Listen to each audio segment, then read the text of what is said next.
la verdad, una representante de la cultura que no se da tan a menudo en el mundo de la política. Así que bueno, Patricia, muchas gracias. Muchas gracias, compañera. Bueno, muy buenas tardes a todas, a todos.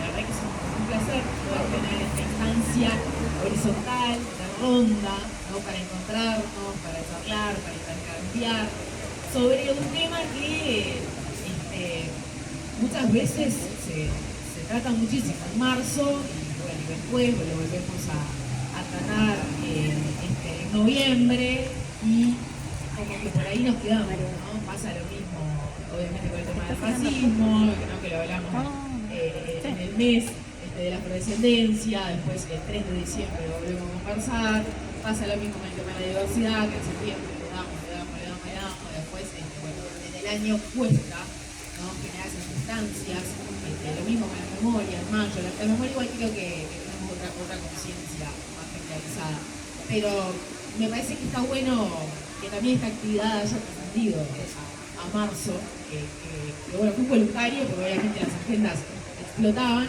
pero me parece que está bueno que eso haya sucedido para seguir conversando el tema, para continuar encontrándonos y reflexionando.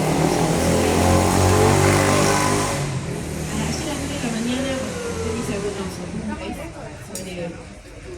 por qué lado quería ir. Y primero que nada, bueno, me parece que está bueno dar un contexto, ¿no?, del municipio en el que estamos. Un municipio que, según el último censo, tenemos casi 153.000 habitantes, y de esos habitantes el 54.3 somos mujeres. ¿No? Mónica decía, ¿no?, que somos el 52% de la población. Bueno, el municipio B será que somos un poco más, ¿no? Así que hay que exigir un poco más también acá. Y bueno, yo creo que es muy interesante la plataforma, ¿no?, programática del municipio B en cómo se plantea la perspectiva de género como uno de los puntos transversales, ¿no?, de las políticas. Y yo creo que es hacia ahí a donde tenemos que avanzar con la construcción de las políticas públicas, una mirada transversal e interseccional.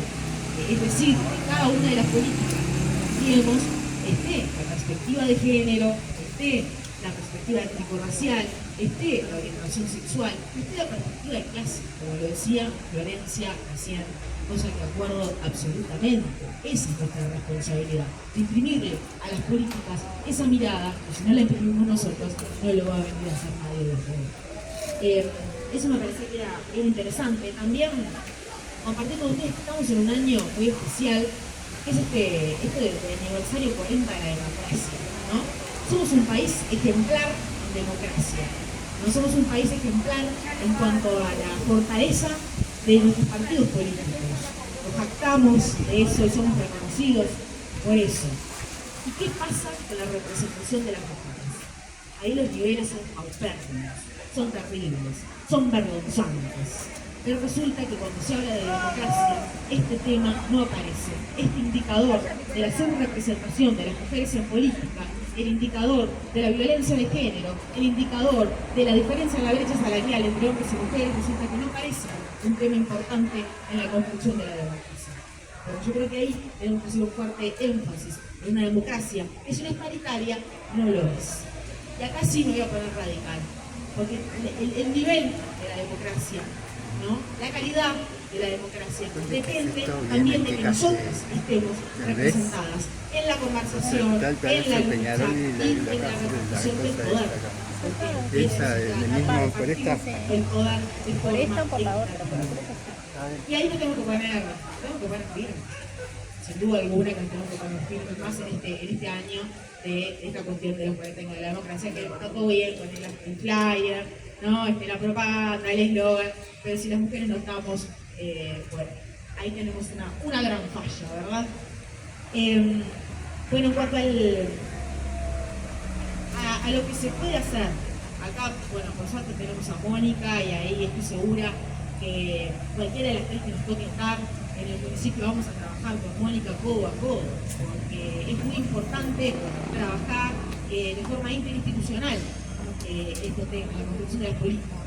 Y allí vamos a tener que trabajar desde el municipio, con los consejos vecinales, con todas las redes, con toda la capitalidad que tiene este territorio que es tan rico en cuanto a la organización y a la lucha, ¿no? Es que hay que aprovecharlo eso para poder trabajar de forma más eficiente, más eficaz, para poder llegar a todos lados, a donde el Estado muchas veces no llega, y ahí es donde llega una organización de mujeres a cubrir las carencias del Estado, por acción o por omisión, muchas veces, como nos ha pasado estos últimos años. Entonces hay que trabajar de forma interinstitucional con el municipio, con la intendencia y con Mónica, como una aliada fundamental, una compañera que la conocemos de toda la vida, feminista, ¿no? Eso es muy importante. Hoy Florencia decía, no me sirve cualquier mujer, y sí, yo comparto absolutamente lo mismo, comparto esa premisa, no nos sirve cualquier compañera. La compañera justamente es la que tiene incorporada la perspectiva de género, y si no tenemos asegurado eso, no nos sirve. Que crezca la cantidad de mujeres ocupando espacios de decisión no es el dato. El dato es que esas mujeres tengan perspectiva de género. Y a la vista está, porque hay varias mujeres en la política que son las enemigas número uno de la perspectiva de género, que son las mujeres que le terminan haciendo el juego al patriarcado, y lo vemos constantemente. En otras fuerzas políticas, por supuesto. Yo creo que es muy importante hacer un hincapié en los dispositivos, por supuesto que la respuesta a la violencia de género, en eso la Intendencia de Montevideo ha sido pionera, 141, un servicio que arrancó a la Intendencia y que luego pasa a la órbita nacional porque era el único que había, ¿no? Eso hay que reivindicarlo porque ha sido parte de la gestión frente amplista. Pero también hay que hacer hincapié en los dispositivos de prevención.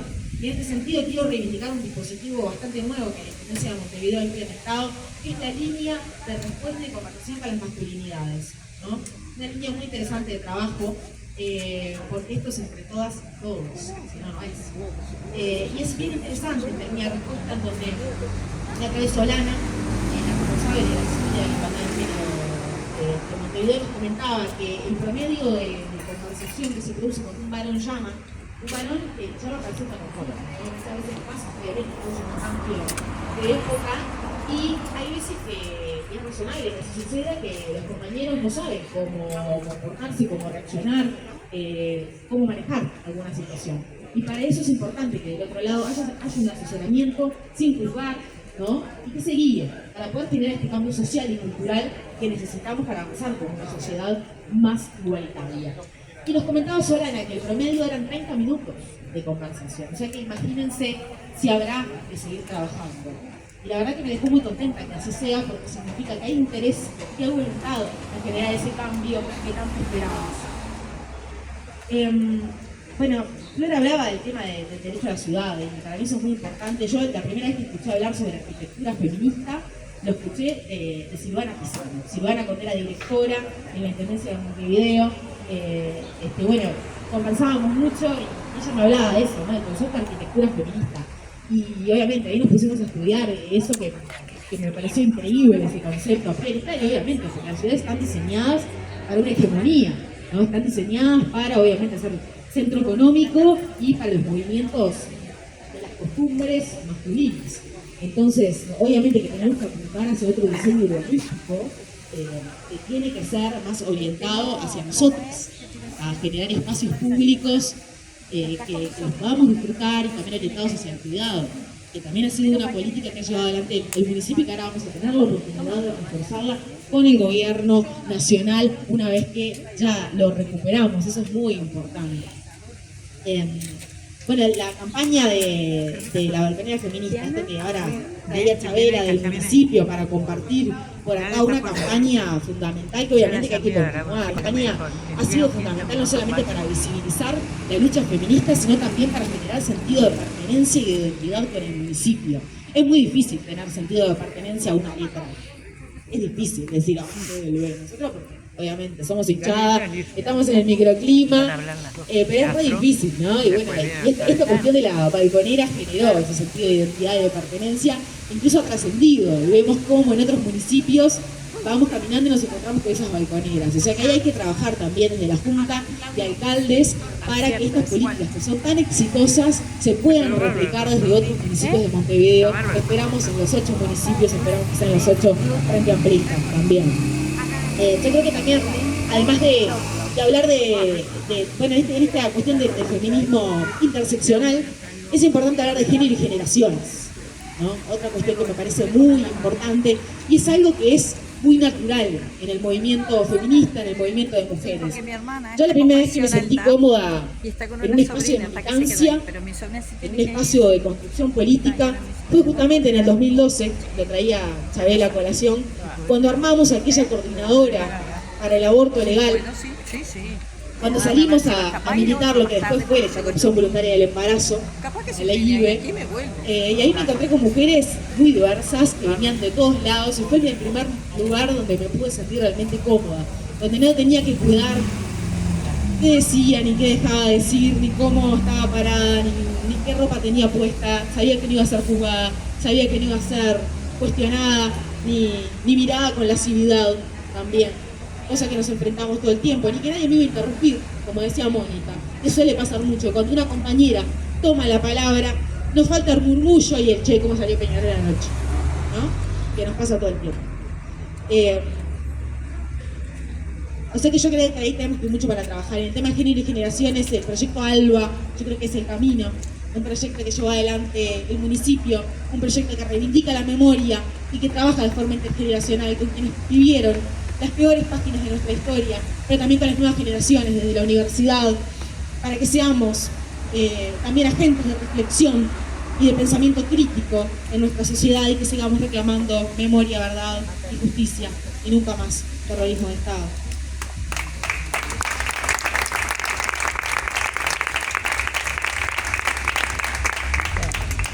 Voy a ir cerrando porque la idea es que puedan hablar el resto de las compañeras y que también podamos generar este micrófono abierto que planteaba Alicia, eso es lo importante, que podamos trabajar de forma horizontal y circular así en ronda para seguir aprendiendo unas de las otras, unos de los otros.